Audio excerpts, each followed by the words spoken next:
Bonjour, je m'appelle Clément Domingo et tout le monde me connaît sous le pseudo de Sax, S-A-X-X, et je suis ce qu'on appelle un hacker éthique.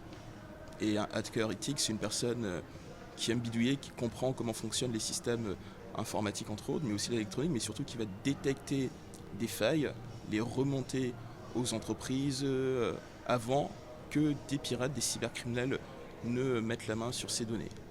C'est très marrant lorsqu'on parle d'intelligence artificielle, automatiquement de venir associer ça à des risques. Moi, je vois plutôt l'IA comme étant comme un tremplin, comme une chose assez folle à utiliser, plutôt dans le bon sens. Après, c'est vrai qu'il y a des risques, mais je pense qu'il faut plutôt se dire que l'intelligence artificielle, c'est quelque chose qui est là pour nous aider à être plus productifs, à être plus créatifs, mais surtout aussi améliorer pas mal de choses. Mais c'est vrai qu'ensuite, il y a des risques, et ces risques-là, aujourd'hui, on les voit de plus en plus. Donc il y a aussi bien sur les données, un des risques assez simples que tout le monde peut comprendre, c'est que quand aujourd'hui vous allez utiliser l'intelligence artificielle, beaucoup de gens vont prendre parfois des documents sensibles, des contrats qu'on va s'agir un peu d'entreprise, les mettre dans ChatGPT, demander un résumé, mais à ce moment-là, les données n'appartiennent plus à vous parce qu'elles deviennent la propriété de ChatGPT qui va continuer d'utiliser ça, enfin OpenAI qui est la boîte derrière ChatGPT. Après aussi un peu en termes de risques peut-être liés pour le grand public, il y a aujourd'hui cette accélération-là des deepfakes. Je pense que tout le monde va voir de quoi je parle, qu'on va voir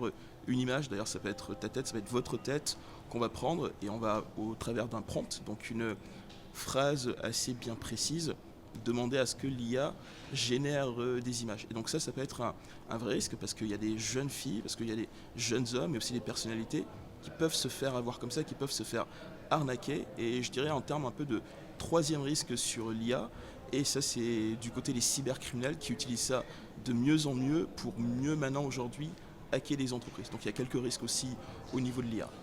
Aujourd'hui, l'intelligence artificielle dans tous les domaines, et je pèse bien mes mots, dans tous les domaines, ça peut être quelque chose qui va accélérer une transformation, quelque chose qui va aider le citoyen de base. Donc si on prend un peu le domaine de la santé, avec l'IA on pourrait mettre en place des chatbots. Donc un chatbot c'est un agent conversationnel, ça peut être ici au niveau des hôpitaux de Dakar, où les différentes populations, même en Wolof, même aussi dans d'autres langues qui sont parlées ici au Sénégal, pourraient déjà avoir une forme d'accès beaucoup plus rapide, beaucoup plus simple.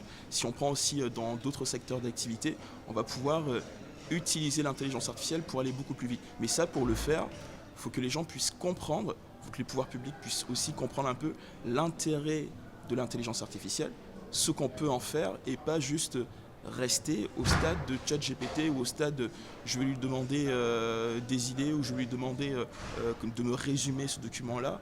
Non, il y a bien plus que ça. On peut être productif par rapport à l'intelligence artificielle. Avec l'intelligence artificielle, et puis je vais m'arrêter là, on peut venir aujourd'hui valoriser ces données. Valoriser ces données, si je prends un exemple hyper concret, on peut se dire que toute la base de connaissances que l'on a, et donc ça va fonctionner aussi bien dans le domaine professionnel comme dans le domaine personnel, on peut venir mettre de l'IA par rapport à ça et qui va accélérer, qui va vraiment nous aider au quotidien.